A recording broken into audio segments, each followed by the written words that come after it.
Hello, everyone. A couple of hours after the very militant Mars Eris Moon triple conjunction in Aries, you're going to have this year's most beneficial super success aspect, the Jupiter Pluto trine. I was thinking about putting it together in one video, but instead I chose to have the separate video, and later on we are going to also look at the Sun Venus conjunction. So that's going to be in one package. Why is this a super success trine?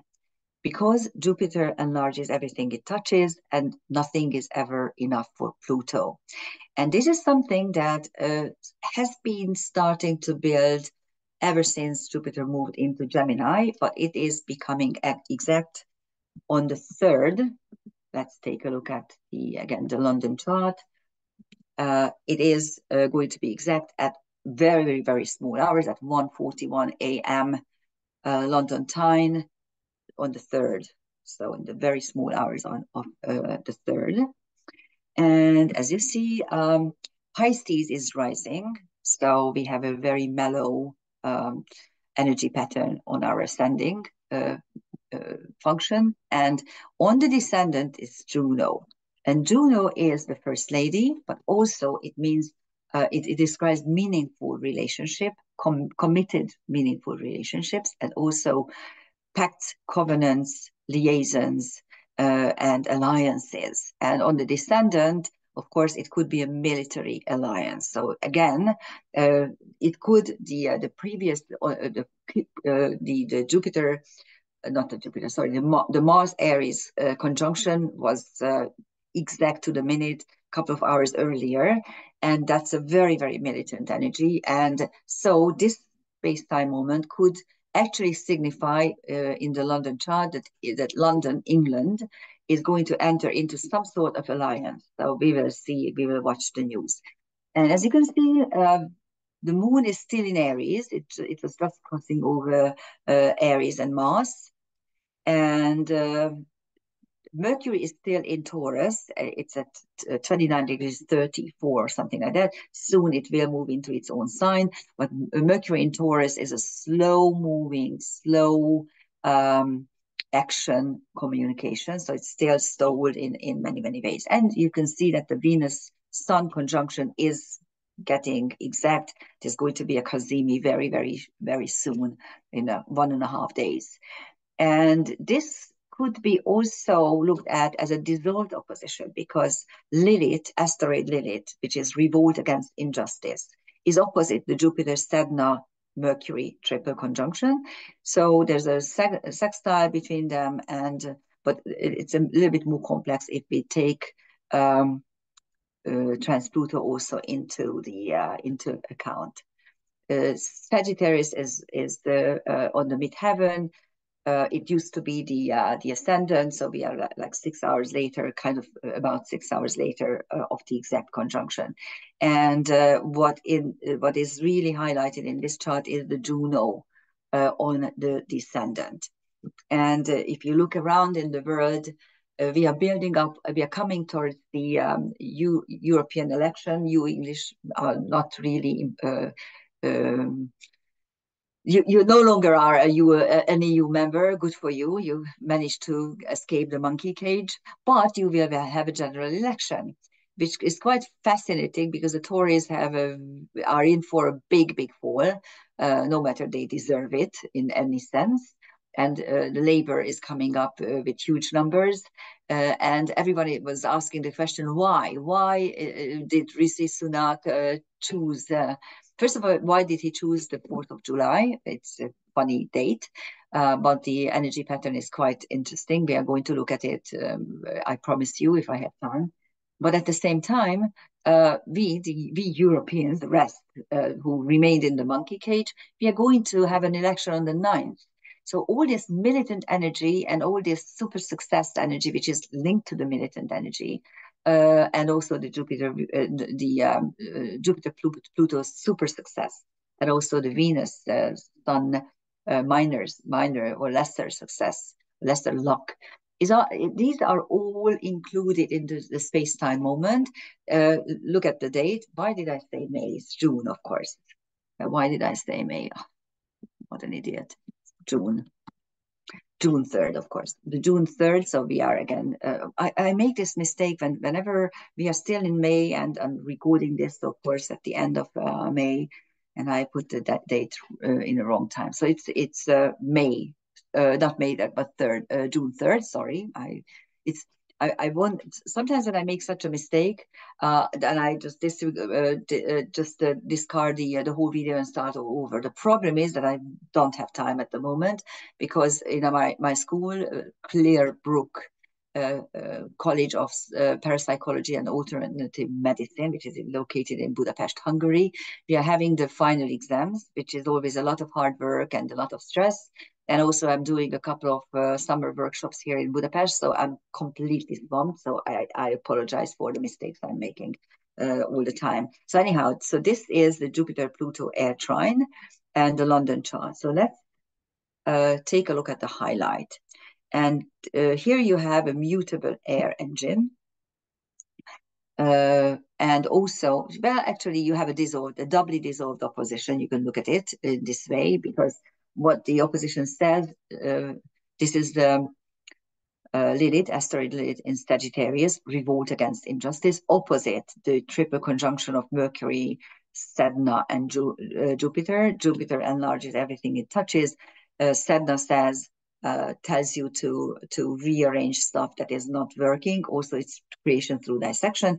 And Mercury makes it all understandable. But the problem is that this Mercury is getting stuck in Taurus. It is an energetic Mercury, not in a sign that is really nice for him, and not yet in its own sign, but soon it will step into its own sign. And so that's the opposition. Shall we revolt, or shall we rearrange what's not working?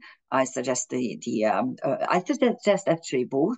And at the apex of this mutable T-square is Trans-Pluto, which is channeling and dimension jump.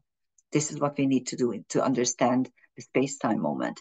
Also, there is this mutable air engine. Engines are made up by three distinctly different aspects. They belong to distinctly different aspect families: the square, a trine, and the quincunx. The square gives you the drive. It gives you also the daily impact, high impact energy. The trine gives you the blessing and the solution, and the quincunx gives you the karmic edge of the whole.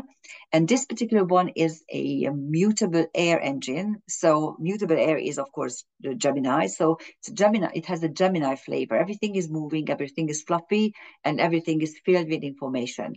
I told you a couple of days ago, when Jupiter moved into Gemini, that from now on, for 1 year, you need to pay attention to communication and news and all kinds of manipulation through words, and also, of course, propaganda. And don't get me wrong, there's propaganda everywhere. I'm doing propaganda in a way, because I'm propagating astrology, karmic astrology. So yes, we do. When we believe in something, we're going to propagate it. And that's exactly what's happening in the world. And Pluto is actually filling the whole thing with nothing is ever enough. Let's blow it up into big business and whatever. Okay, so that's one thing. And there's also a little engine involving Pluto, Trans-Pluto, and Lilith. So again, you have channeling, you have big business, big things, transformation, and also Lilith, revolt against injustice. And if you move further, a couple of hours further, 1.5 days further, actually, on May 4th in the afternoon at 1637, you have a Cassini Sun Venus. So Venus is at the heart of the sun, very, very strong. But of course, Venus in Gemini is the flirter. It's not something, anyone who has a Venus Gemini knows what I'm talking about. These people love to flirt, love to have intellectual conversations with the other with other people. Sexuality is very, very lighthearted, not very deep, not very committed.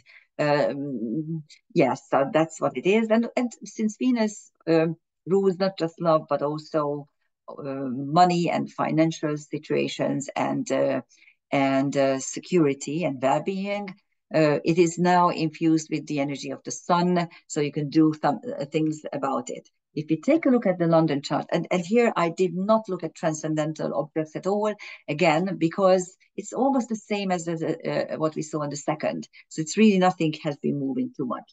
And I did check with the Venus uh, the only thing that moved away 2 degrees is Venus and the sun. So really, the space time, the flavor of the space time moment is the same, but the flavor of the space time moment in London has some highlights.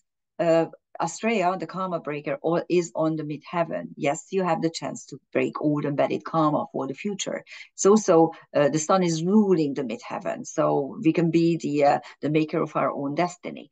Pluto is on the IC, so we need to pay attention to what we can transform in our home, our family, our homeland.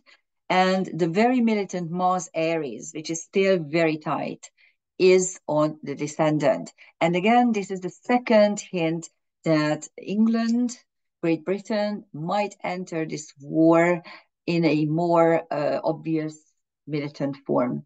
This is my hunch. Hopefully, it's not going to happen. Something else will happen. But this is something that I kind of have this feeling that it might occur. The moon is already in Taurus, of course, and is coming up to a conjunction with Uranus. Again, it's still not conjunct. There's another 10 hours before it's going to be conjunct. And of course, the highlight of this space-time moment is the Venus-Sun cazimi, which again could be utilized on a personal level, make something nice, buy something for yourself that gives you security or harmony. Be careful with entering in a relationship under such influence because you might have more than you wish for, but flirting is always okay. And at the same time, this is a flow of energy. It started with the Mars Aries conjunction and ends kind of with the Sun Venus conjunction. So these are really like a couple of like 3 days in a row, and the highlights are, of course, moving, coming from a very militant, action-packed energy towards a smoother and more beneficial energy, the Jupiter, Pluto, and the Sun, Venus.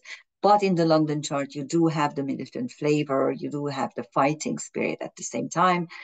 We will see. Thank you for listening, and be careful and pay attention to whatever is necessary in your own life. Thank you for listening.